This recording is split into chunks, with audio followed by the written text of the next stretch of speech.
140 करोड़ देशवासियों ने बहुमत के साथ जिस सरकार को सेवा करने का हुक्म किया है देशवासियों ने, उसकी आवाज को कुचलने का और लोकतांत्रिक प्रयास हुआ।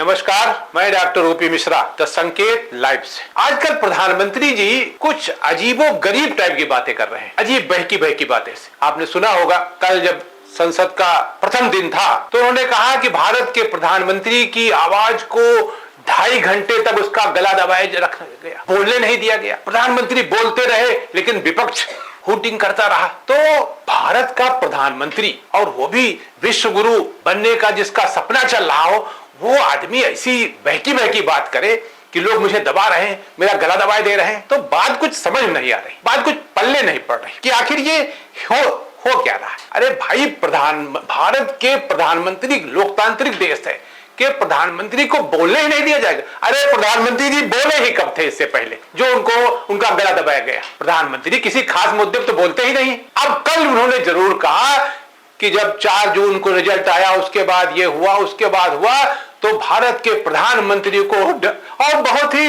गमगीन चेहरे में कहा, इस मामले में तो वो मास्टर है, बड़ा इमोशनल भाषण दिया कि 2.5 घंटे तक प्रधानमंत्री का गला दबाने का लोकतांत्रिक तरीके से प्रयास किया गया। मैं समझ नहीं पा रहा हूं कि आखिर प्रधानमंत्री जी को हो क्या गया है। जहां तक मैं अपनी मोटी बुद्धि से समझता हूं, हालत यह है कि भारत के प्रधानमंत्री को न केवल बल्कि संघ परिवार और भारतीय जनता पार्टी, इन सबको यह महसूस होने लगा है कहीं न कहीं गड़बड़ है, कहीं न कहीं पोजीशन डाउन हो रही, कहीं न कहीं अटल बिहारी वाजपेयी जी के लिए जो शब्द इस्तेमाल हुआ था मुखौटा, वो कहीं न कहीं कमजोर हो रहा है। मुखौटे की का जो आभा मंडल है वो धूमिल हो रहा है। इसलिए प्रधानमंत्री जी इस तरह की बहकी बातें कर रहे हैं। बात तो उन्हें मुद्दे की करना चाहिए, आम आदमी के स्वास्थ्य की, आम आदमी के शिक्षा की, आम आदमी के रोजगार की, आम आदमी के नौकरी की। लेकिन बात क्या कर रहे हैं? वो बात कर रहे हैं कि प्रधानमंत्री जी को बोलने नहीं दिया गया। बात वो ये कर रहे हैं। अमूमन क्या था, ये दिक्कत कहां से आई है?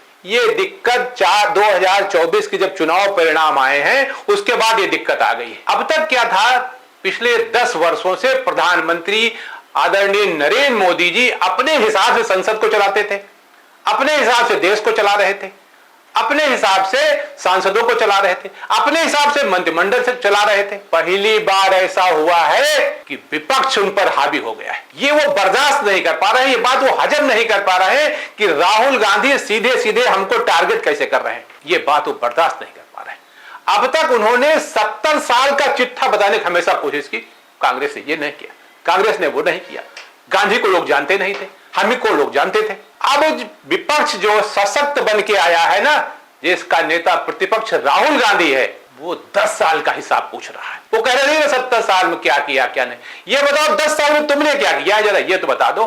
कितने लोगों को रोजगार दिया, कोविड में कितने लोगों की नौकरियां गई, कितने बार पेपर लीक हुए, कितने पेपर आउट हुए, हर पेपर क्यों आउट होता है। यूपीएससी परीक्षा तक की सत्य निष्ठा पर सवाल लग गया, इतिहास में पहली बार हुआ है। हालत यह है कि प्रधानमंत्री पुराने मुद्दों की तलाश कर रहे हैं ताकि अगर सरकार कहीं डगमग हो तो मुद्दों का सहारा ले सके। वो जिन 2 बैसाखियों पर चल रहे हैं, ये ठीक है कि आज उन्होंने बजट जब पेश हुआ है तो बिहार के भी विकास के लिए और चंद्रबाबू नायडू के आंध्र प्रदेश के विकास के लिए भी उन्होंने काफी कुछ किया है, लेकिन बैसाखी कब खड़बड़ा के गिर जाएगी कुछ कहा नहीं जा सकता। सरकार कब अस्थिर हो जाएगी कुछ कहा नहीं जा सकता।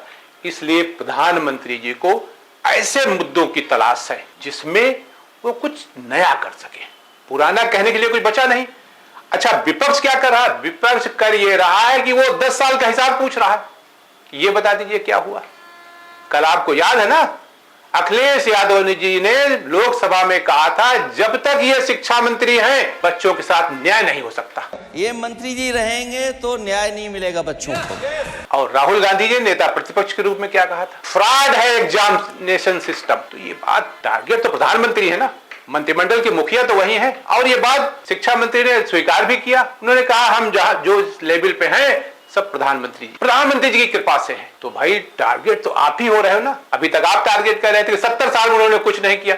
अब वो पूछ रहे हैं कि ये बताओ कि 10 साल में तुमने क्या किया। जब कुछ नहीं मिल पा रहा है तो एक बार फिर से हिंदू मुस्लिम होने को तैयार हो रही, ताकि वातावरण गर्म किया जाए। अचानक से 1966 में आरएसएस पर बैन लगा था कि सरकारी कर्मचारी संघ की शाखाओं में नहीं जा सकता है। आपने वो बैन खत्म किया। ऐसा इसके लिए आरएसएस ने आपसे निवेदन नहीं किया था, न कोई प्रार्थना पत्र दिया था। आपने इसलिए किया ताकि संघ हमसे जो नाराज है उसकी नाराजगी दूर हो जाए और वो हमारे साथ खड़ा हो जाए। हम पता नहीं कब लड़खड़ा जाए तो सपोर्ट में पीछे आ जाए। इसलिए आपने इस बात का कानून आप लेके आए, एक आदेश जारी किया कि अब संघ के किसी भी कार्यक्रम में केंद्र सरकार, राज्य सरकार के कर्मचारी भाग ले सकते। मतलब साफ है कि आप उनकी आइडेंटिटी चाहते हैं स्पष्ट, वो ताकि वो कह सके। अब आप कल्पना कीजिए, संघ की विचारधारा से ओतप्रोत व्यक्ति जिस सीट पर बैठेगा तो विचारधारा के विपरीत वो जाएगा क्या?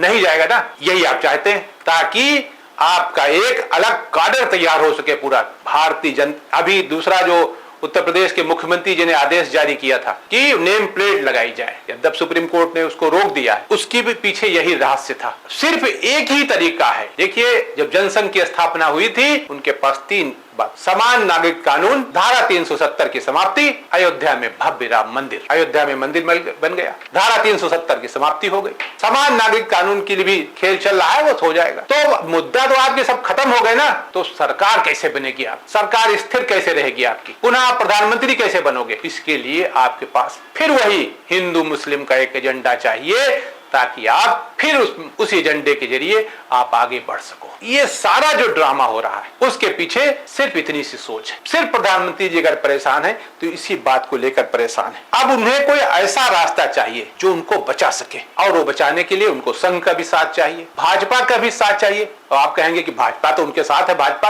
अरे भाजपा उनके साथ पूरी तरह से है कहां? अभी तक वो मुखौटा के रूप में स्वीकार किए गए थे, लेकिन जिस तरह से उनका छवि जो धूमिल हो रही है, 10 साल की उनकी परफॉर्मेंस पर सवाल उठाए जा रहे हैं लोकसभा के अंदर, विपक्ष उठा रहा है तेजी के साथ, उससे उनकी जो छवि है वो धूमिल हो रही है। उस विश्व गुरु की छवि को वो सुधारने के लिए उनके पास कोई मुद्दा चाहिए, और इससे बड़ा उनके पास कोई मुद्दा नहीं। अब उनको संघ का साथ चाहिए, भाजपा की भी साथ चाहिए। भाजपा का साथ का मतलब यह है कि जैसे खींचतान चल रही आपस में, वो नहीं, एकजुट भाजपा उनके साथ हो, एस मैन जिसको कहते हैं, वो उन्हें चाहिए। और इसी के लिए वो कभी किसी मुख्यमंत्री की पीठ पर हाथ रख देते हैं, कभी किसी मुख्यमंत्री की गरिमा में 2 शब्द बोल देते हैं। ये सिर्फ इसीलिए ताकि हम बरकरार रहें, हम बचे रहें। आज हालत क्या है? अब अगर 10 साल का सवाल विपक्ष कर रहा है लोकसभा के अंदर, तो आप मुंह क्यों चुरा रहे हैं? जब 70 साल के सवाल आप कर रहे थे तो वो मुंह नहीं चुरा रहे थे, तो जब आपसे 10 साल के सवाल किए जा रहे हैं तो आप मुंह क्यों चुरा रहे हैं? आपको लग रहा है ना कि पड़त दर पड़त खुलता जा रहा है, खुलता जा रहा है। अब ये सही है कि हर चीज खुलेगी। अब सिस्टम में तो अब वो भी आ गए ना, गवर्नमेंट में तो वो भी लोग हैं ना, तो बात तो जब खुलेगी तो दूर तक जाएगी। इसी दूर तक जाने से बचने के लिए आप इस तरह के मुद्दों की तलाश कर रहे हैं। अब वो तलाश आपकी पूरी होगी कि नहीं? उन्होंने कभी नहीं सोचा था, प्रधानमंत्री मोदी जी ने, कि हमसे इस तरह के सवाल किए जाएंगे, हमारे सिस्टम को भ्रष्ट कहा जाएगा। वो तो डंके की चोट पे कहते थे कि 2 बार से प्रधानमंत्री हूं, तीसरी बार प्रधानमंत्री हूं, 3 बार मुख्यमंत्री रहा, एक दाग नहीं है। माना आपके दामन पर दाग नहीं है, लेकिन दाग सिस्टम पे तो है, और सिस्टम का नेतृत्व तो आप कर रहे हो, तो दाग तो बनता है ना। इसलिए प्रधानमंत्री जी इस समय बहकी बहकी बातें कहते हैं, और वो कहते हैं कि 2.5 घंटे तक हमको बोलने नहीं दिया गया। हूट करते रहे विपक्ष के लोग, और वो आगे ये भी कहते हैं कि इससे उनको वो शर्मिंदा भी नहीं है, उनको कोई उनकी सेहत पर कोई इसका असर भी नहीं पड़ा। अरे भाई, सेहत पर असर पड़े तो कैसे पड़े? आपकी सेहत पर असर पड़ा था क्या? जब 70 साल का सवाल उनसे पूछते थे तो भाई उनकी भी सेहत नहीं पड़ा। आप 70 साल पूछ रहे थे, वो 10 साल का पूछ रहे हैं कि 10 साल में बता दीजिए कितने लोगों को नौकरी दी, कितना भ्रष्टाचार हुआ, कितने ठेके अडानी को दिए, कितने ठेके अंबानी को दिए, यही तो पूछ रहे हैं ना वो। भाई, इससे पहले राहुल गांधी जब लोकसभा में अडानी को लेकर सवाल उठाए थे तो सारी कार्रवाई खत्म कर दी गई ना, स्पंज कर दिया गया था। लेकिन अब वो नेता प्रतिपक्ष के रूप में बोल रहा है, तो मानी बात है कार्रवाई में दर्ज होकर सवाल उठेंगे। सवाल आज नहीं उठेंगे, सवाल तो 20 साल बाद भी वो कहीं जाएंगे तो नहीं ना, सवाल तो वही रहेंगे ना। इसलिए प्रधानमंत्री जी आजकल परेशान है, क्योंकि उनके सिस्टम को भ्रष्ट सिस्टम कहा गया है। अब उस मुखौटे को भी भारतीय जनता पार्टी के सारे लोग स्वीकार करने को तैयार नहीं। वहां भी गुटबाजी चल रही, कौन किस पर हावी कब हो जाए। दिल्ली और उत्तर प्रदेश के बीच रस्साकसी चल रही, खींचतान मची हुई, हम प्रधानमंत्री बनेंगे, हम प्रधानमंत्री बनेंगे। तो प्रधानमंत्री कौन बनेगा कौन नहीं बनेगा वो तो अलग की बात है, लेकिन प्रधानमंत्री नरेंद्र मोदी जी की जो व्यवस्था है वो जग जाहिर है। और अब हर आदमी ये समझने लगा है कि अब तक आप बेवकूफ बना रहे थे आदमियों को, कभी रोके कभी धोके, कभी गंगा जी से निकलकर नहाकर, कभी जमुना जी के किनारे बैठकर, कभी बद्रीनाथ की गुफा में, कभी केदारनाथ की छांव में। लेकिन अब पब्लिक है, ये सब जानती है और ये समझ भी रही है कि आप कर क्या रहे हो। नमस्कार।